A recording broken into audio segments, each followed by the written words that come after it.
É a altura de seguirmos viagem até ao espaço. Começa aqui a última fronteira. Miguel Gonçalves, bom dia. Começamos por falar sobre estrelas, neste caso, companheiros. Quem faz companhia às estrelas? Ou o quê? Bom, sim, vamos começar por falar de duas técnicas engenhosas tão simples que nos espanta precisamente por essa simplicidade em conhecer um bocadinho mais sobre estrelas especiais e sobre planetas que andam lá fora, noutros sistemas estelares. Vamos começar pelas estrelas. RR Lyrae. Não é um nome de código, é mesmo um tipo de estrelas que os astrónomos conhecem, classificadas como estrelas variáveis. Variáveis porquê? Porque num curtíssimo período de tempo, às vezes de apenas algumas horas, outras vezes em apenas alguns dias, este tipo de estrelas consegue aumentar e diminuir drasticamente o seu tamanho.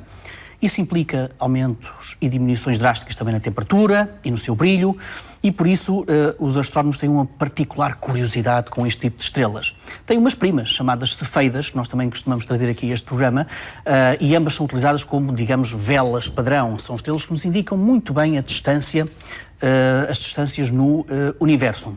Ora, estas RR Lyrae são particularmente curiosas por uma razão, é que das cerca de 100 mil que a astronomia já conhece atualmente, apenas uma delas tinha um companheiro. Portanto, eram estrelas extraordinariamente solitárias. Isto é estranho porque no universo nós sabemos que as estrelas acontecem ou estão juntas de outros companheiros, em sistemas binários, em sistemas com 3 estrelas. Sim, é curioso, quando olhamos para o céu podemos pensar precisamente isso. A grande parte das estrelas que estão lá em cima que nós vemos tem geralmente um companheiro muito menos brilhante a girar à volta delas. E, portanto, estas RR Lyrae foge claramente à norma, digamos assim, do universo. Porquê? Os astrónomos ainda não sabem. Porém, o que apareceu numa nova investigação feita por astrónomos chilenos é que eles encontraram 20 candidatos a binários, precisamente destas estrelas LL Lyrae. Continuamos, RR Lyrae, aliás, continuamos sem saber muito bem por que razão é que algumas têm companheiros e outras não, mas pelo menos já conseguimos ter um aumento de 2000% face àquelas que nós conhecíamos, que têm, de facto, um companheiro. E a técnica que eles utilizaram é tão simples como extraordinária. Ora, se temos duas estrelas orbitarem uma à volta da outra, quer dizer que há uma variação de brilho na estrela que nós vemos, na nossa RR Lyrae. Porquê? Porque quando ela está no seu ponto mais afastado da sua órbita, mais afastado de nós, na Terra, tem um brilho ligeiramente mais baixo do que quando está mais próximo em direção à Terra. E então o que os astrónomos fizeram foi precisamente isso, foi medir a diferença de brilho na altura em que a estrela está mais afastada de nós, da sua órbita à volta do outro companheiro, e quando está mais próximo de nós. Como podes imaginar, elas estão muito afastadas. E como podes imaginar, a diferença de brilho é extremamente reduzida.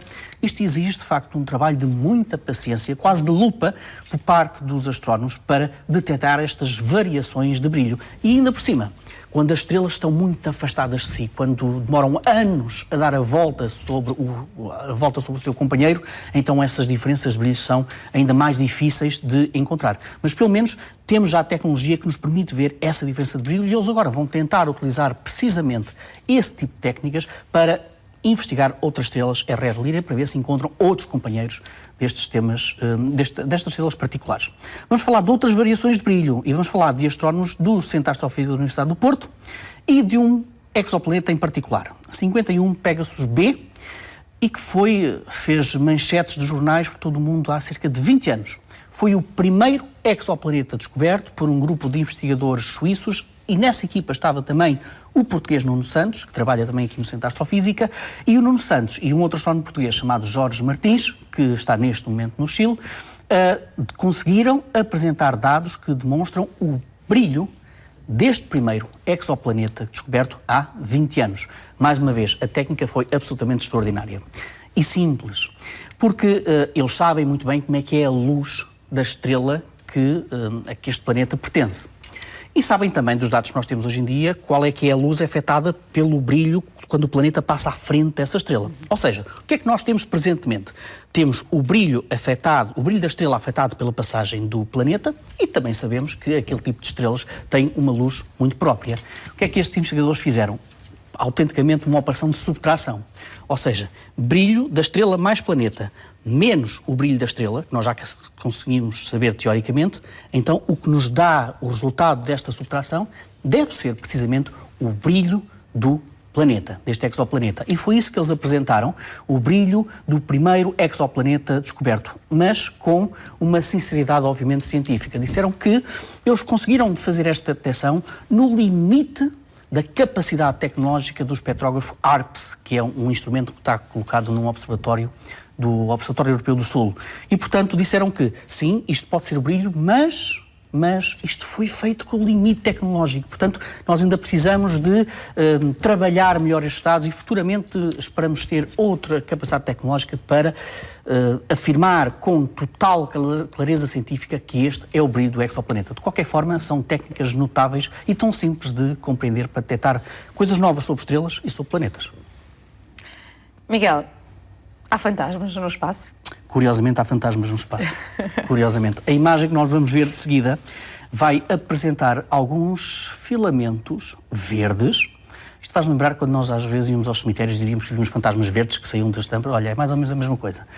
Não é esta imagem, é a imagem que nós vamos ver a seguir com estranhos filamentos verdes que estão a rodear galáxias, ou que parece que estão a entrar nas galáxias. Ora, aqui está, estes filamentos verdes. Isto é um fenómeno de fotoionização, em que no fundo o oxigênio, o hélio, o nitrogênio, o enxofre e o néon, que são os constituintes destes filamentos, absorvem uma luz extraordinária. A luz de quasares. Pergunta óbvio que são quasares, quase que parece quase estrelas, não é? Pelo ter um quasar quase estelar, é daí de onde veio o nome. Mas não. Quando na década de 60 nós olhámos para os quasares, aqueles pareciam estrelas, porque era uma fonte pontual de luz, mas não, são as explosões mais extraordinárias do universo. Quando um buraco negro de grandes dimensões, geralmente no centro das galáxias, começa a comer material que cai precisamente nesse buraco negro. Aqueles filamentos que nós vimos são filamentos que são, no fundo, tornam-se visíveis devido à emissão desse quasar. Ou seja, o quasar, para além de ser extremamente poderoso, funciona aqui também como uma lanterna que demonstra filamentos que, de outra maneira, nós não conseguiríamos ver. E o que é que são aqueles filamentos? Estes filamentos contam uma história.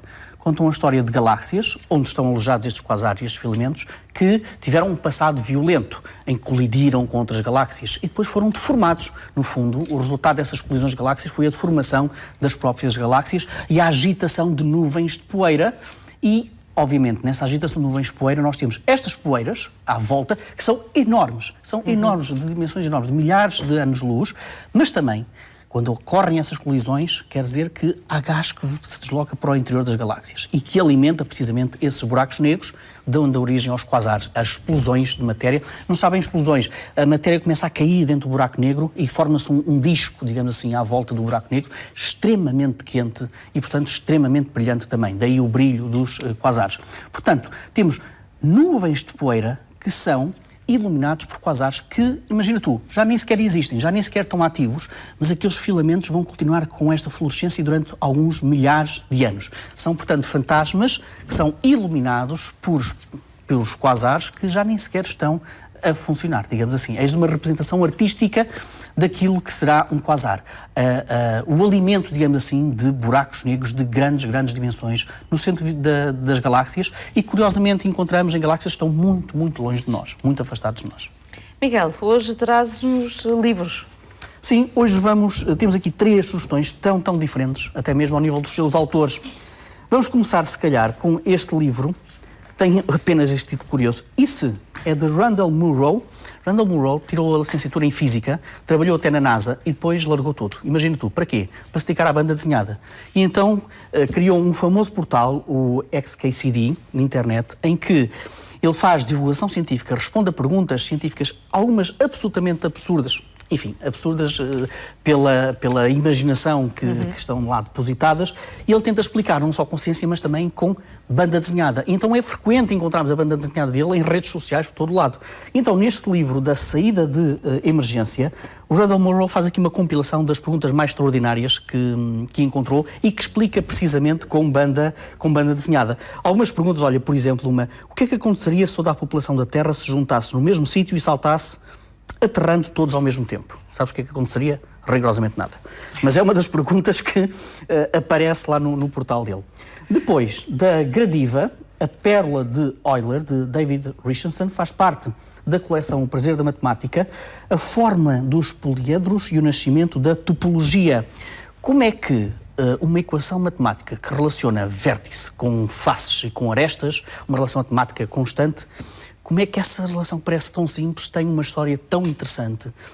desde os antigos gregos, passando hoje em dia por Euler, e como é que nós entendemos hoje em dia precisamente a geometria e a forma como a geometria está intrínseca, digamos assim, em si, através da topologia. É um livro muitíssimo interessante da Gradiva. E por último, não menos interessante, é um pequeno, grande livro. Aqui está o texto, está o guião de uma peça de teatro que teve no São Luís e que é escrito criativamente pelo ator Gonçalo Addington. Albertine, o continente celeste, é uma proposta da Abismo e conta-nos os pensamentos extraordinários de um ator sobre o tempo. Pega em Marcel Proust, Em Busca do Tempo Perdido, junta ciência com textos e pensamentos de Stephen Hawking, do português Pedro Ferreira, de muitos outros, e ao longo de um pequeno grande texto de origem, uma peça teatral, ele interroga sobre o tempo, com uma pergunta que eu acho que é uma pergunta interessantíssima. Eu devo dizer que gostei imenso desta proposta do Gonçalo, e a pergunta é tão simples quanto isto. Porquê é que nós nos lembramos do passado e não nos conseguimos lembrar do futuro? É uma provocação intelectual de alguém das artes, mas que faz uma incursão muito, muito interessante, provocadora, na área da ciência. Miguel, obrigada. Obrigado, Bom Sandra. domingo.